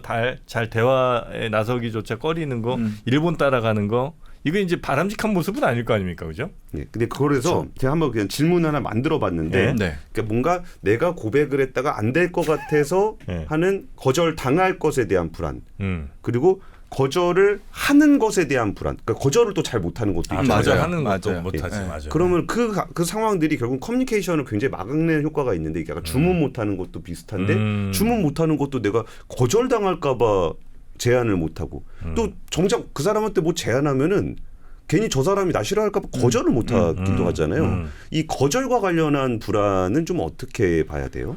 우선 내가 내 목소리를 내고 싶어하는 상황에서 목소리를 내려고 하는 거는 이건 자존감하고 관련 있는 것 같아요. 네. 그러니까 결국에는 자존감이란 내가 나를 존중하는 거잖아요. 일정 부분은 내가 물건을 환불하려고 할 때 혹은 누군가가 나한테 좀 부담스러운 부탁을 했을 때 내가 그걸 거절을 하는 거는 내가 가지고 있는 권리의 개념이거든요. 네. 근데 지금 이 불안이 높아져서 거절을 못하는 친구들의 경우에는 내가 그 권리에 대한 개념이 별로 없어요. 내가 남한테 거절을 해서 그 사람이 나를 싫어하면 어떡하지에 대한 걱정을 더하는 거예요. 근데 싫어해도 상관없거든요. 그리고 욕 좀 먹어도 되죠. 그러니까 우리가 예전에 그 미움당할 용기에 대한 언급들이 있었잖아요. 이건 누군가가 나에게 거절을 한다 하더라도 나의 존재 가치가 떨어지는 건 결코 아니라는 의미인데 내가 거기에 대한 경험이 없이 사소한 거절감을 당했을 때 그게 마치 나에게 최종 성적표 같다는 생각들을 자꾸 하게 되는 거예요. 그러면 결국엔 해결책은 뭐냐면은 작은 것부터 하는 수밖에 없어요. 아까 전에 계속 말씀드렸듯이 지금 젊은 층에서 불안이 높은 사람들의 가장 큰 특징은 네. 자기 인생에서의 기대치가 너무 높아요. 빅스텝이에요. 네네. 네, 근데 우리 인생에서 빅스텝은 한 번 할 수 없어요. 결국에 우리가 이 빅스텝을 만들기 위해서는 꾸준하게 스몰 스텝들을 밟아 나가야 되거든요. 근데 이 스몰 스텝에 대한 생각은 하지는 않고 남들하고 비교하면서 나는 이 수준까지 올라가기를 원하는 거예요. 그러니까 거절에 대한 것도 필요한 경우에는 내가 대부분 좀 받아들이되 정말 아닌 거는 아니다라고 얘기를 해야 되는 거죠. 네네. 환불에 대한 것도 예를 들어 가지고 뭐 시장 가 가지고 뭐 환불하는 건 어렵다 하더라도 백화점 가서 환불하는 건 당당하게 요구할 수 있고 교환에 대한 건 좀 더 낮은 단계의 이 환불이기 때문에 좀 더 수월하게 할 수 있거든요. 교환부터 시작해봐라. 네, 조금 낮은 단계부터 시작하려고 그것도 하는 거죠. 방법이네. 네. 굉장히 이건 이제 디테일한 그렇죠. 그죠. 근데 모든 대인관계든 직업에 대한 것도 마찬가지고. 네. 그러니까 은둔형 외톨이로 넘어가는 것도 내가 결국에는 뭔가를 해도 이만큼 못 이룰 것 같으니까 내가 빠지는 거거든요. 뒤로. 근데 하다못해 배달이라도 하라고요. 하다못해 물류센터라도 가라고요. 뭐라도 일단은 맞아요. 남들이 무시할지는 모르겠으나 지금 근데 무시하지도 않아요. 심지어 네. 요즘 젊은 층에서는 배달하는 거나 물류센터 가서 그럼요. 일하는 게 약간 트렌드예요. 네. 맞아요. 그러면 그거라도 하라고요. 네. 부딪혀 놓고 난 다음에 상처받은 거에 대한 걸 이야기해야 되는데 부딪히지도 않고 머리 안으로 상처받으면 어떡하지를 떠올리는 건 아무짝에 의미가 없다는 거죠. 약간 여기에 또 오늘 거의 뭐 정신과 이제 준 전문의 같은 느낌인데 제가 네. 여기 조금 더 많이 배우고 있습니다. 네. 추가를 좀 하자면 두 분 원장님 모시고 얘기 네. 나눠보겠습니다. 네. 첫 번째는 기대치를 낮춰야 된다. 네. 철저하게 낮춰야 된다. 왜냐하면 사람들이 거절하는 거를 두려워하는 거에 뭐 두려움이라기보다 저는 본인이 착한 사람이고 싶은 거야. 본인이 나쁘지 않은 사람, 이런 사람이고 싶은 그 마음이 본인에 대한 기대치가 있으니까 그런 걸 안 하는 거거든요. 일단 철저하게 본인에 대한 기대치 낮추고 근데 내까짓 게 뭔데 그 거절 안 한다고 뭐 사람이 뭐 좋아지냐? 그래서 거절해. 아니면 뭐 상대방이 거절하는 거 역시 마찬가지로 야 쟤까짓 게 뭔데? 나까짓 게 뭔데? 요 정도 느낌으로 기대감을 낮춰버리면 거절하는 것 혹은 뭐 거절 당하는 건 여러 면에서 매우 쉬워진다. 그래야 또 아까 말씀하신 뭐 배달 일이 됐든 무슨 험한 일이 됐든 혹은 뭐 어떤 일이라도 나가는데 야 내까짓 게 뭔데 저거 안 하고 뭐 있어? 이 마인드가 돼야 된다. 기대치 낮추는 게 가장 중요하다. 저는 그렇게 봅니다. 그리고 또 한 가지만 첨언을 한다면 우리 두 분 합이 되게 좋으시네요. 첨언에 더 첨언 받습니다. 저는 정말 멘토가 중요한 것 같아요. 멘토. 네. 지금 젊은 청년들한테 자기의 인생을 꾸준하게 끌고 갈 수 있는 멘토가 없어요. 그러니까 예를 들어서 정프로님이 이야기하는 것만 꾸준하게 들어도 제가 볼 때는 인생이 바뀔 거라고 생각은 해요. 그렇습니까? 근데 실제로 저한테 온 꽤 나이가 있는 청년이에요. 근데 끊임없이 준비만 하지 무언가를 하지를 못했어요. 근데 그 친구랑 저랑 꾸준하게 그 친구가 다행히 저한테 와서 꾸준하게 오길래 일단 제가 얘기했던 건 그거였거든요. 어쨌든 가장 너가 쉽게 들어갈 수 있는 회사에 정직원으로라도 들어가자. 그 회사가 아무리 불안정하더라도 그리고 군대라고 생각하고 왜냐면 군대는 또 갔다 왔더라고요. 네. 군대라고 생각하고 적어도 1년은 버티자. 저녁 날을 기다리면서 일단 버텨내는 거예요. 네. 1년이면 뭐 할만하네. 근데 그걸 못해요. 지금의 청년들이 그거를 못해요. 근데 그 와중에 끊임없이 퇴사 욕구가 생기는 거예요. 조금만 혼나도 퇴사하고 싶고. 예. 뭐 조금만 누군가가 나한테 무리한 부탁을 해도 맞아. 예, 퇴사하려는 거예요. 퇴사를 그렇게 많다면서요. 예, 끝까지만. 야 군대 들어간 다음에 너가 마음대로 나올 수 있니? 그거를 끝까지 버텨내다 보니까 맷집이 생기는 거예요. 그렇지. 예, 근데 그거를 옆에서 끊임없이 가이딩해 줄 수 있는 그 누군가가 필요해요. 예. 지금 너 이거 참아야 되는 상황이야. 너 이거는 좀 더 버텨야 되는 상황이야. 근데 이 친구가 한 번은 정말 퇴사를 해야 될 만한 상황이 있기는 했어요. 네. 그래서 그러면 이거는 우리 퇴사를 고민해 보자. 근데 그러던 와중에 또 문제가 풀렸어요. 그러고 나니까 퇴사라는 걸 너무 성급하게 결정하면 안 되는군요를 깨닫는 거예요. PD님 우리 원장님하고 정프로님하고 저하고 해갖고 상담소 코너 하나 만들어야 되겠어요. 아니 사연들이 많이 있을 겁니다. 그러니까. 네. 그래서 저도 요즘 이제 많은 젊은이들한테 이렇게 얘기하면 사실 좀 상처 받을 수도 있죠. 야 네가 내 삶 지금 삶을 아냐 뭐 이런 얘기도 뭐 들을 수도 있고 한데 조금 뭐 어디라도 일단 방을 벗어나는 게 좀 좋은 것 같아요. 일단 첫 번째는 침대를 좀 벗어나고 침대 다음에는 내 컴퓨터에 있는 책상 여기 좀 벗어나고 하여튼 집 밖으로만 벗어나서 하루 종일 뭔가를 하고 와도 저는 괜찮다. 그러니까 저는 시대의 트렌드라는 게 있다고 생각을 하죠. 항상 우리 시대의 트렌드는 있으니까요. 한때는 아프니까 청춘이다라는 개념도 있었고요. 한때는 하마터면 열심히 살 뻔했다 같은 트렌드도 있었죠. 그래요? 네. 약간 이렇게 청년들이 너무 열심히 살지 말자, 우리를 갈아넣지 말자 이런 것도 있었어요. 네. 근데 저는 그 트렌드가 너무 강화되다 보니까 지금 너무 뒤로 빠져 있는 것 같아요. 네. 저는 지금 어떻게 보면은 저는 청년들에게 어찌됐건 우리는 치열하게 부딪히자. 죽이 되든 밥이 되든 어찌됐건 치열하게 하다 보면 하다못해 나한테는 경험치가 쌓인다. 이런 얘기 더 못 듣겠다고 PD 그만둔다는 것 같은데 지금. 그러니까 이런 얘기 계속 들으시니까 여기서 계속 일하고 계신 거예요. 퇴사하지 않고. 근데 진짜 이 시대에 약간 뭐 어른 내지는 하여튼 뭐 그런 이야기를 해줄 멘토 같은 게 좀 없는 것 같기는 해요. 그렇죠. 근데 네. 여기서 청년의 반론. 제가 청년 포지션을 가져가겠습니다.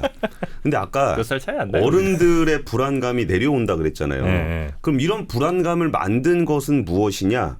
부모의 불안감. 아, 그건 그렇죠. 맞죠. 그러니까 그 불안감들도 우리 애를 뭐 이렇게 뭐 또 대치동에 보내야 되고 어느 아파트에 살아야 되고 야 첫 직장이 평생을 좌우한다 중소기업 가면 평생 고생한다 그 얘기는 사실은 어른들이 가지고 있는 불안감 맞아, 중장년층이 가지고 있는 불안감 그리고 그거를 자기가 구현하기는 좀 애매하니까 그 밑에 이제 세대들한테 너넨 이러면 안 돼 저러면 안 돼갖고 이만큼 또 기대치를 높여놓는 맞아.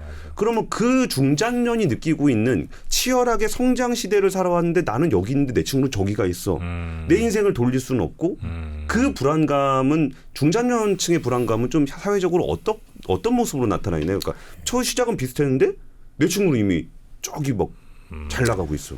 죄송한 이야기지만 지금의 중년층, 그러니까 지금의 중장년층은 약간 낀 세대라고 봐요. 그러니까 시대의 어떤 변화, 패러다임의 변화상에서 지금의 어른 세대는 포스트 IMF 세대이기 때문에 우리가 엄청나게 IMF 때 힘들었지만 그때만 하더라도 이 고비를 잘 넘기면은 우리는 예전에 그 경제 성장을 다시금 할 수 있어라는 기대로 무언가 끌어올린 적이 있었잖아요. 네. 근데 그거를 좌절당했다는 거죠. 그러다 보니까 그 좌절감을 우리 밑세대에게 전달해 주면서 포스트 IMF 세대의 자녀 세대가 되게 우울감이 심했거든요. 청소년기에. 맞네. 예. 근데 선진국으로 가면 갈수록 내가 희망만 가지고 열심히 하는 거랑은 좀 달라졌다라고 생각을 해요. 한 방이 아니라 저는 그냥 한 층이라는 생각으로 바뀌어야 된다라고 생각을 하거든요. 그건 어른들이 자녀를 바라볼 때도 필요하다고 생각을 해요.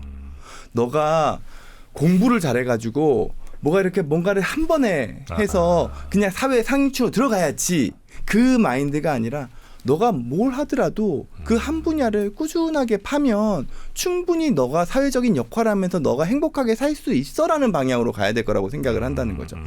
예전에는 다 서울로 가는 게 맞았어요. 근데 지금 우리나라는 서울로 몰려버렸기 때문에 나라가 망하려고 그러고 있잖아요. 네. 오히려 지방에서라도 그 역할들만 하면 엄청난 부자가 될 필요가 뭐가 있냐고요. 네.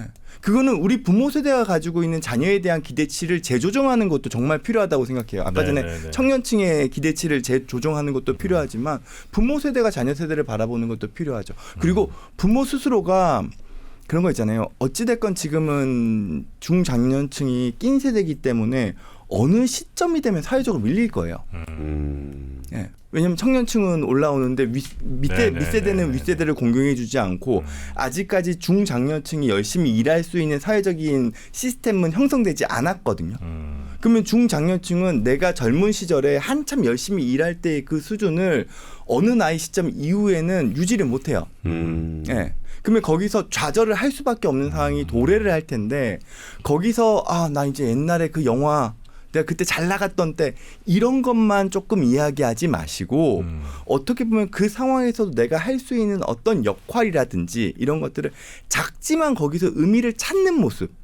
내가 거기서 남들이 내가 예전에 비하면은 뭐 가치가 떨어져 있다고 생각할지 모르지만 나는 그래도 여전히 나의 삶 속에서의 의미나 가치를 만들어내고 있다는 걸 좀 보여주시면 예. 자녀 세대가 가지고 있는 삶의 시각도 좀 바뀌지 않을까. 맞아요. 저 그 생각을 하는 거죠. 동프로님도 이거에 대한 얘기 해주셨으면 좋겠어요. 꼭 애들 상대로만 해서 뭐 이거 꼰대처럼 뭐 너 불안해하지 마 뭐 이렇게 하는 게 아니라 이 불안감이라는 건 사실 그 나이에 따라서 다른 양상으로 나타나긴 하지만 우리가 되게 서로 비교하고 불안해하고 부러워하고 질투하고 이런 감정들을 어른들은 좀 더 숨기는 것뿐이지 마음속에 분명히 있잖아요. 아니, 그 중장년층들이 지금 느끼는 그 불안이 저는 뭐 아까 그 IMF 얘기를 해주셔서 너무 이제 격공을 하는데 한 번 날아가면 도저히 돌아올 수 없는 이 벌어지는 게 있잖아요. 그러니까 그거에 대한 이제 트라우마들이 있으신 것 같아. 그러니까 야 여기서 한 번 잘못 삐끗하면 큰일 난다. 이제 이것 때문에 더 불안해하시고 안 떨어지려고 어떻게든 이제 노력을 하시는 그 불안감은 이해가 되고 또 그게 자녀들한테까지 가는 것도 역시 뭐 그런 메커니즘일 거라 생각은 합니다.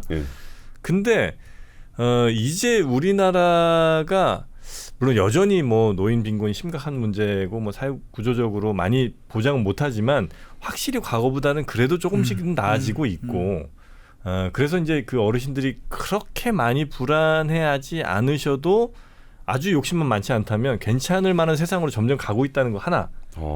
아이들도 마찬가지네. 아이들도 기대치를 좀 낮춰야 되고 어른들도 낮춰야죠. 좀 낮춰야 그리고 되고. 이제 아이들은 부모에 의해서 그 불안이 자신들에게 전이됐다? 오케이. 뭐 그럴 수 있어. 그러나 그게 내가 나이 한 뭐 60, 70 혹은 뭐 80, 90 돼서 그거 핑계로는 아무것도 할 수 없다. 전혀 익스큐즈 되지 않는 거다 이거는. 나이 60에 우리 아버지 때문에 내가 이렇게 됐다 이런. 그러니까 뭐 술 먹으면서 내 아버지만 아니었어도 이렇게 불안하지 않아. 이거 안 될 거 아니에요. 네, 의미 없죠. 네 인생은 네가 책임지는 거야. 그리고 그거 극복하라고 젊음이라는 게 있는 거니까 빨리 지금 뛰쳐나가라. 어디든. 역시 또 꼰대 같았나요? 그러니까 어른들 상대로 얘기하시라니까 또 애들 상대로. 어른들은 역시 기대치 낮추시고 그다음에 그 과한 걱정이 아마 과거에 보셨던 것만큼 그렇게 심각하진 않으실 것 같다. 우리 사회가 점점 그쪽으로 가고 있으니 그래서 그 걱정을 조금 덜어놓으셔도 괜찮지 않을까 생각을 이제 한다는 거죠. 뭐 아까 전에 외도도 마찬가지지만 저는 두 개 이야기를 좀 하고 싶은 게 네. 하나는 나락에 대한 걱정은 필요해요.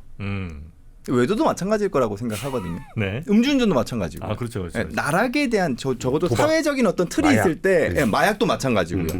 그 선을 넘어서는 순간 이거는 진짜 밑도 끝도 없는 낭떠러지다에 대한 겁은 먹어야 된다고 생각해요. 그 불안은 있어야죠. 네네. 네, 외도도 마찬가지예요. 뭐 외도했다가 들키면 당연히 가정은 파탄 나는 거예요. 거기에 대해서는 그냥 가볍게 생각할 영역은 아닐 거라고 생각해요. 네. 심각하게 걱정은 해야 돼요.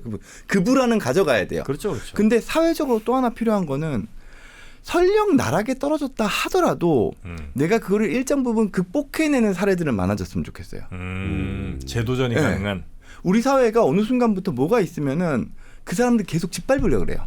그 한 번의 그 어떤 상황들로 인해 가지고. 최근에 제가 조금 뭐랄까요, 약간 의미 있게 봤던 건 네. 감동까지는 아니지만 의미 있게 봤던 건 피식대학이었거든요. 나락 갔죠. 영양분수. 근데 그거를 저런 식으로 극복해낸다? 극복했어요? 네, 지금 상당히 극복했어요. 그리고 저는 그 노력이 정말 가치 있다고 생각을 해요. 왜냐하면 끊임없이 지금은 영양과 관련된 홍보가 섞여 있는 컨텐츠들 꾸준하게 지금 제시하고 있거든요. 그리고 그게 반응이 나쁘지 않아요, 사회적으로. 그러니까 지금 무슨 얘기냐면은 나 실수하면 큰일 나. 나는 정말 이거 여기서 무조건 이 기대치를 못 맞추면 내 인생 실패한 거야. 이게 아니라 내가 다소 어떤 굴곡이 있고 좌절이 있다 하더라도 내가 이걸 발판으로 다시금 일어날 수 있어에 대한 희망이 있어야지. 예. 청년들이 어찌됐건 다시 부딪힐 수 있을 거라고 생각을 한다는 거죠. 결국에 요지는 부딪히는 게 중요한 거거든요. 네, 예. 맞습니다. 책을 그래도 홍보해야 되니까 책 제목도 쓸데없는 걱정으로 준비된 체력이 소진되었습니다인데 이 얘기는 뭐냐면은 우리가 불안이라는 걸 관리하면서 꾸준하게 에너지 소진 없이 부딪혀서 인생을 좀 살아나가 보자라는 메시지를 좀 담고 있어요. 그래서 이 책이 그냥 뭐 불안 줄이고 망고땡처럼 편하게 살자 이게 아니고요. 내가 불안을 관리하면서 꾸준하게 치열한 삶을 살아가기 위한 하나의 가이드북 같은 식으로 제가 쓴 거기도 하거든요. 그 약간 뭐 부차적인 얘기긴 합니다만 나락 가는 걸 왜 이렇게 사람들은 좋아하는 거예요? 이유가 뭐예요? 그게 대리만족인 것 같아요. 그러니까 내가 상대적으로 높아져 있다는 거에 대한. 그 누군가가 떨어지는 거 보면서 난 그래도 여기 있네. 그걸 즐긴다고 생각해요. 그게 소위 말해서 세디즘과 메소키즘의 특징이거든요. 세디즘의 특징인 거죠. 그리고 저는 마녀 사냥의 쾌감 같은 느낌도 있거든요. 예전에 뭐 중세 시대에 마녀 사냥을 하게 되면은 그쵸. 진짜 마녀라고 생각해서 진짜 마녀라고 생각하면은 공격 못하죠, 무서워서. 근데 우리 다 같이 특정한 무엇인가를 정해놓고서 이렇게 던지면은 뭔가 좀 이렇게 쾌감도 있고. 그 쾌감은 왜 오는 거죠? 그 중세 시대의 마녀의 특징이 저기 허름한 집안에 못 사는 할머니. 딸의 나이 많은 할머니의 이게 아니거든요. 대부분 보면은 나름대로 있는 집안에 되게 예쁜 매력 있는 여성의 그래요? 약간 그런 모습들을 가지고 있는 거죠. 근데 그거를 마녀라고 매도하면서 내가 상대적으로 뭔가 이렇게 나 높아졌네라는 희열을 느끼는 거죠. 그리고 저기도 있어요. 정의 구현. 내가 좋은 일을 하는 거야. 저 사람은 나쁜 일을 한 사람이기 때문에 내가 저 사람을 욕하는 거는 내가 정의롭다는 거야. 그게 사이버 레카랑 연관되기는 했죠. 근데 그게 저는 가짜 자존감이라는 거예요. 그렇게 높아진 자존감은 내가 뭔가 노력을 해서 내가 쌓아 올린 자존감이 아니라 그 누군가를 깎아내리면서 내가 상대적으로 우위에 있는 것처럼 느끼게끔 만드는 가짜 자존감이기 때문에 이거 역시도 금방 없어지는 거죠. 신기루 같은 개념이라고 생각해요, 저는. 그러니까 그 다음 나락갈 사람을 찾고 그 다음 나락을 찾고. 그러니까요. 그러니까 일단 영웅 만들고 나락 보내는 걸 더 좋아하는 것 같아. 그냥 뭐 누가 나락 갔다 이건 뭐 그냥 그런데 누구 하나 쫙 올려놔. 그 다음에 나락으로 쫙 보내면 그 높이차가 훨씬 더 짜릿함을 주는 모양이에요. 그래서 저는 약간 이거는 좀 변태 같은 느낌인가? 전 그래도 나락 가는 사람들이 어떻게 해서든지 버텼으면 좋겠어요. 원장님 여기서 약간 조금 실질적인 질문 하나 좀 드릴게요. 그러니까 이게 사람은 마음이 이렇게 불안한 거는 어느 정도 다 있는 것 같아요. 그리고 사람마다 많이 불안해하는 사람도 있고 많이 불안해하지 않는 사람도 있어요. 그러니까 나보다 저 사람이 더 불안해한다고 해서 저 사람이 이상한 사람이 아니고 내가 덜 불안하다 생각한다고 해서 제가 이상한 사람이 아닐 건데 네. 근데 이제 거기에 대한 불안감이 너무 커진다거나 그게 본인을 좀 힘들게 한다거나 그랬을 때 이게 어느 정도가 되면은 아무래도 이제 의사 선생님이시니까 병원에 찾아가는 것에 대한 기준 혹은 내 마음을 위로받을 때 병원이 아니면 또 어떤 방법이 있는지 그냥 밖에 나가라 그러면은 불안하다고 그냥 밖에 그냥 뛰쳐나간다고 해결되는 문제는 아니잖아요. 그러면 어느 정도 선이 되면은 병원을 찾아가거나 아니면 치료를 받거나 그런 일종의 기준 같은 게 있나요? 그러니까 제가 책에서도 거기에 대한 제가 그냥 만든 간단한 테스트 같은 거 하나 만들어 놓은 게 있었거든요. 첫 번째가 내가 불안한가에 대한 부분이겠죠. 불안하지 않으면은 내가 이거 문제시 삼을 필요가 없을 테니까요. 네. 두 번째는 불안에 대한 구체적인 내용이 있느냐예요. 불안에 대한 구체적인 뭔가 있느냐. 네. 경우에 따라서 막연한 불안도 있을 수 있고 그런 사람들 많은 거예요. 이거는 불안장애 영역이 아니라 다른 쪽 영역일 가능성도 있어요. 우울한 경우에는 막연한 불안들만 생기는 경우도 있거든요. 구체적인 불안에 대한 생각이 있느냐, 네. 내용 컨텐츠가 있느냐. 아 불안과 우울이 조금 다르군요. 네, 또. 불안은 대부분 미래에 대한 영역들이 좀 많아요. 반면에 우울은 과거에서 기인하는 경우가 좀 더 많거든요. 그리고 맨 마지막은 아까 전에도 제가 말씀드렸지만 네. 이 불안으로 인해서 그러니까 사회적인 활동에 있어서나 나 개인적으로나 일상생활에서의 지장이 있느냐 없느냐예요. 이 세 가지가 다 만족을 하면 이건 불안 장애의 가능성이 상당히 높아요. 네네. 그리고 진료도 일정 부분 필요할 수 있겠죠. 진료적인 영역에서는 물론 약이라는 개념도 도움은 될 수는 있겠지만 우리가 일상생활에서 할 수 있는 거는 내가 가지고 있는 불안이 얼마만큼의 현실 가능성이 있느냐. 그것과 이 불안이 실제 내 삶에 타격감을 줄 수 있느냐 없느냐를 구분하는 거예요. 즉 내가 필요한 불안과 네. 불필요한 구분하는 거죠. 불안을. 네. 그러니까 내가 지금 당면해가지고 씨름을 해야 되는 불안은 내가 이건 끊임없이 고민해야 돼요. 네네네. 네. 내가 뭔가 누군가의 자문을 구해서 누군가의 도움을 구해서는 이 불안에 대한 걸 해결하려고 그래야 되겠죠. 이건 나의 안전과 관련된 부분이니까요. 근데 막상 발생할 가능성도 낮아요. 혹은 발생한다 하더라도 내가 어떻게 대처할 방법도 없어요. 그렇다 그러면 이거는 발생한 다음에 고민해야 돼요. 네네. 내가 지금 미리 고민할 필요가 없다는 거죠. 이 불안한 그 마음이 이게 피지컬하게 영향을 막 주기도 해요. 막 불안으로 인해 가지고 뭐 그런 건 있겠죠. 네, 그죠? 불안으로 인해 가지고 생길 수 있는 대표적인 증상은 생각과 관련된 증상이 있고 신체 증상이 있어요. 네. 생각과 관련된 증상은 우리가 강박사고라고 얘기합니다. 머리 안에 계속 불안과 관련된 어떤 생각이 들어요. 대표적인 게 손을 안 씻으면 안 되거든요. 손이 오염된 것 같은 거예요. 이거 가만히 있으면 나 병 생길 것 같아요. 손이 썩어 들어가는 것 같아요. 그럼 어떻게 해야 돼요? 손 씻어야죠. 계속. 근데 손 씻고 났는데도 좀 있다 보니까 손이 또 더러워진 것 같다는 생각이 또 들어가요. 그럼 또 씻어야죠. 강박증. 네. 강박 행동으로 넘어가는 거예요. 그럼.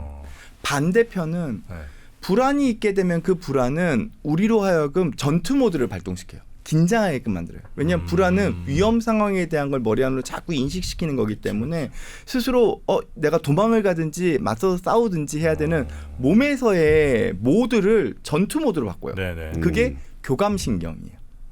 교감신경이 활성화되면 심장이 빨리 뛰고 숨이 가쁘고 근육이 긴장되고 그리고 신경계가 예민해져요. 청각도 예민해지고 떠는 뭐 이런 거구나. 네, 식은땀도 막 나고 이명 같은 것도 생기기도 하고 어지럽기도 할 수 있어요. 그게 펑 터지면 우리가 공황 발작이라고 얘기하죠. 그리고 그 교감신경에서의 특징 중에 하나는 장운동은 또 셧다운 시켜요. 장운동이 이렇게 떨어져요. 그러면 메스껍기도 하고 탈도 잘 나요.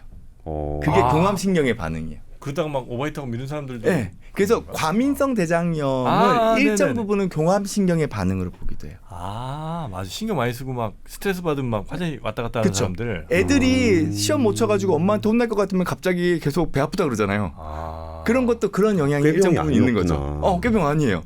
혹시 아니 저는 저희 애들은 그렇진 않던데. 아 그래요? 허용적인 부모님이셔서. 근데 요즘에 갑자기 이거는 이렇게 단어만 갑자기 뽑은 건데 뭐만 하면 자기 공황장애라는 사람들이 많아. 맞죠, 정프로님? 그게 트렌드가 있어요. 맞아요. 한때 한 몇 년 전에 공황장애 유행했죠. 지금 뭔지 알아요? 뭐예요? ADHD. 맞아요. ADHD? 왜냐하면 네. 그러니까 물론 진짜 그걸로 고민하는 사람이 있죠. 고생하는 분들 계시지. 근데 어떤 분들은 특히 이제 뭐 많이 누군가에게 보여지는 분들은 자기가 까방권 같은 걸 얻고 싶어. 그러니까 내가 뭘 얘기해도 그냥 별로 막 심하게 악플 안 달리고 싶어. 이런 경우 있잖아요. 그럴 때 그거 써먹는 경우가 나는 있다고 봐요. ADHD에서 제가 흥분 한번 해도 돼요? 네. 이거 의학적으로 한번 흥분해 주십시오. 네? 그 ADHD라는 병이 실제로 있기는 해요. 네. 네. 그리고 이거는 어디까지나 발달 장애에 들어가요. 발달 장애라는 얘기는 태어날 때부터 일정 부분 이건 가지고 있는 거예요. 네. 정확하게 뭐냐면은 이 전두엽 발달이 느린 거예요. 네. 네. 청소년을 지나면서 전두엽이 이제 충분히 성장을 하게 되는데 우리가 키가 어떤 애들은 어릴 때부터 빨리 크는 애가 있고 좀 늦게 크는 애들이 있듯이 초등학교 시기에 전두엽 발달이 느린 애들이 있어요. 결국엔 다 성장하면 전두엽 발달 다 해요. 근데 상대적으로 느린 상태에 머물러 있기 때문에 남들보다 자제력도 떨어지고 집중력도 떨어지고 산만한 거예요. 네. 근데 이건 시간이 지나면서 점점 성인 수준으로 발달이 이루어지면 ADHD 증상은 없어져요.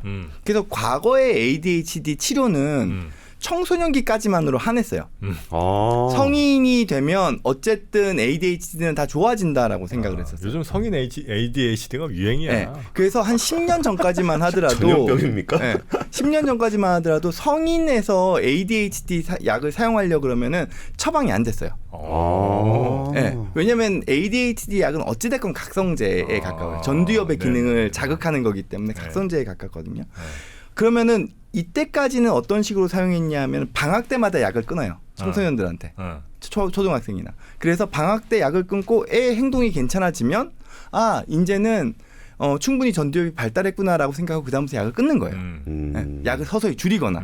근데 어느 순간 특정 지역을 중심으로 이 ADHD라는 약이 치료제가 공부 잘하는 약으로 돌변해 버렸어요. 아 그래요? 집중력 장애가 있는 애들은 집중력 좋게 해주는 거니까. 네. 실제로 ADHD 약을 먹으면 전두엽이 자극되기 때문에 일시적으로 좀 반짝하는 효과가 있어요. 이건 너무한다. 그러다 보니까 성취도가 좋아지는 거예요. 근데 어디까지나 ADHD의 증상은 일상생활에서 지장이 있을 정도의 집중력 저하, 산만함, 충동성이에요. 공부를 잘하는 게 목적이 아니라고요. 근데 공부를 잘하는 게 목적인 걸로 약이 맞춰져 버리면 이 약은 언제까지 필요해요? 성인이 되고 난 다음에도 필요해요. 그래서 ADHD라는 개념은 제가 의과대학 다닐 때부터 있었어요. 그러니까 1990년대쯤부터 이제 우리나라에서 슬슬 언급이 있었거든요. 그때만 해도 어린 애들이에요. 근데 성인 ADHD가 본격적으로 우리나라에서 언급이 되기 시작한 건 최근 한 10년 안팎이죠. 근데 그게 ADHD 아동들이 성인이 된 시기랑 비슷해요. 그러니까 어느 순간 ADHD 아동들이 약을 꾸준하게 먹으면서 청소년에서 성인기가 됐는데 갑자기 이제부터는 약을 못 쓴대요. 의료법에 따라서. 그러니까 성인 ADHD라는 진단이 새롭게 필요하게 된 거예요.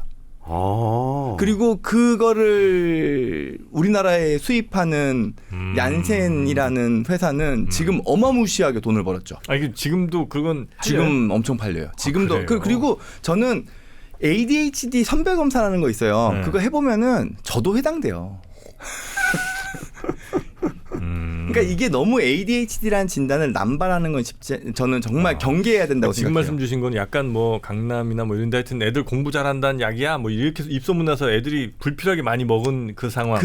그거의 연장선상에서 이제는 뭐 지각을 자주 하고 물건을 자주 잊어버리고 하면 다 그냥 ADHD. 사람들 관계가 계속 불안정하고 이런 경우에 ADHD를 의심해 보셔야 됩니다. 근데 정확하게 말씀드리지만 ADHD는 발달장애이기 때문에 어릴 때부터 그 증상이 있어야 돼요. 그러니까 어릴 때 괜찮고 말 잘 듣는 아이였는데 성인기 때 갑자기 뭔가 좀 산만해지고 집중 못하고 좀 뭐 대인 관계에서 트러블이 좀 있다. 결코 ADHD라고 진단하면 안 돼요. 최근에 저한테 오셨던 환자분이 그냥 전형적인 모범생이에요. 대학교 들어갈 때까지. 근데 대학교 들어간 다음에 뭐 여러 가지 좌절이 좀 있으셨어요. 그래서 뭔가 되게 힘든 상황 때문에 정신과를 방문했는데 그 병원에서 집중력 검사를 한 거예요. 당연히 우울증이 있으면 집중력이 떨어져요. 근데 집중력이 떨어져 있으니까 ADHD네요 하고는 그 ADHD 약을 뭐 충분량으로 사용을 해버린 거죠. 근데 이런 경우에는 근본적인 문제가 해결이 안 돼요. 그러면 그 우울감이나 그 불안감을 진짜 이상한 약으로 치료를 하고 있었던 거죠. 약에 대한 부작용도 마찬가지고. 계속 먹어야 되거나 뭐 그럴 수도 있겠고. 물론 제가 지금 이런 얘기를 하는 거를 소아 청소년 정신의학회에서는 되게 싫어하실 수 있어요. 의사들이 저한테 돌을 던지실 수도 있죠. 하지만 어덜트 성인의 ADHD가 없다는 건 아니에요. 물론 소수 있어요. 근데 이렇게 남발되는 건 아니라는 거죠. 근데 말씀 들어보니까 되게 수요와 공급이 만들어낸 것 같아요. 공급 쪽에서는 그 약을 좀 팔아야 되는 입장에서는 그런 처방을 통해서 뭔가 비즈니스가 돌아가는 것도 있었던 것 같고 네. 수요 쪽에서는 아까 전프로님이 자기에 대해서 뭔가 그 뭐 불안한 마음이라든지 아니면 방어 기제라든지 이런 거에서 그 사람들의 약한 그 마음 내가 ADHD였으면 싶은 내가 진짜 문제가 있는 게 내가 뭔가 실수를 한 게 내가 잘못한 게 아니라 내가 무슨 문제가 있는 거야. ADHD야. 그걸로 해서 딱 맞아떨어지면서 이게 폭발적으로 이게 많아진 건가? 라는 생각도 좀 드네요. 그렇죠. 본인 스스로가 그거를 일정 부분 자제력이랑 의지로 좀 어느 정도 통솔을 하거나 혹은 자기 관리라든지 내가 불안을 관리하는 식으로 이런 것들을 좀 가져가야 되는데 약으로 자꾸 해결하려고 하는 성향이 생기게 되는 실전 거죠. 멘토가 한마디 해주시죠. ADHD를 표방하는 성인. 아니 그거를 그러니까 진짜 문제가 있는 분은 치료를 받으셔야 되고 표방하는 없다는 건 아니에요. 있긴 한데 소수라는 거죠. 그거를 표방해서 그냥 액션만 취하는 건 나는 뭐 개인의 어떤 그 선택이라고 봅니다. 그래서 그걸로 이제 연애 같은 거 할 때도 도움이 된대요. 자기 ADHD라는 그 약간 독특해 보이잖아. 그런 저한테도 그래서 아는 저 동생이 방송하는 친구인데 형도 하나 좀 하시라고. ADHD 그게 뭐야? 그게 요즘에 제일 괜찮다고. 왜냐면 너무 이상해 보이지도 않고 뭐 그냥 다들 하는 것 같으니까. 그래서 이제 그런 식으로 가는 거는 나는 정말 우리가 가야 될 방향은 아닌 것 같고. 다시 한번 말씀드립니다. 일단 나가라 좀. 집 밖에 좀 나가고 저 스마트폰 좀 그만 좀 보고 제발 하늘 좀 보고. 요즘 하늘 얼마나 좋습니까? 오늘 날씨 진짜 좋더라고요. 이렇게 파란 하늘 참 보기 쉽지 않잖아요. 이런 하늘 좀 보면서 하늘 색깔이 왜 파랄까 이런 거 좀 보고 그렇게 좀 우리 삽시다. 오프라인 세상에서 좀 땅 좀 밟고 삽시다. 내가 책임져야 될 부분은 내가 책임져야 되는 거예요. 그건 맞는 거죠. 알겠습니다. 오늘 불안 얘기 좀 나눠봤는데 의사 어떠셨어요 오늘?